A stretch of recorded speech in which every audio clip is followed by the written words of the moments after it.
আল্লাহ বললেন মুসা তিনবার নো বললাম, তুমি তিনবার ইয়াস বললা, তুমি তো ভেজাল লাগাই দিলা মুসা। মুসা আলাইহিস সালাম বললেন ভেজাল টেজাল বুঝি না, আপনারে আমি দেই খাইছা রূপ। কারণ মুসা আলাইহিস সালাম আল্লাহর আওয়াজ শুনতেন। আপনি কি আল্লাহর আওয়াজ শুনেন? তো আপনার দেখার বাসনা কেমন আর মুসা আলাইহিস সালামের দেখার বাসনা কেমন তো একরকম নয়। উনি তো আল্লাহর আওয়াজটা শুনতেন।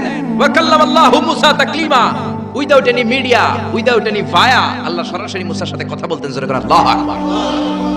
উনি প্রতিদিন আল্লাহর সাউন্ডটা শুনেন। আল্লাহর সাউন্ড এত সুন্দর, না জানি আল্লাহ দেখতে কত সুন্দর। এই চিন্তা মুসা আলাইহিস সালামের মধ্যে আছে না নাই?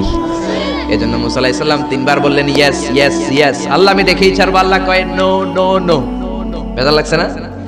আল্লাহ বললেন মুসা কোন নবী এমন আবদার করে নাই, তুমি কেন করলা? মুসা কয় আমি এমনই করি, আমি আমার যেটা মনে চাই ওইটা আমি আদায় কইরা সারি। সুবহানাল্লাহ কইবেন না? আল্লাহ বললেন ঠিক আছে, ফাইন ইস্তাকাররা মাকানাহু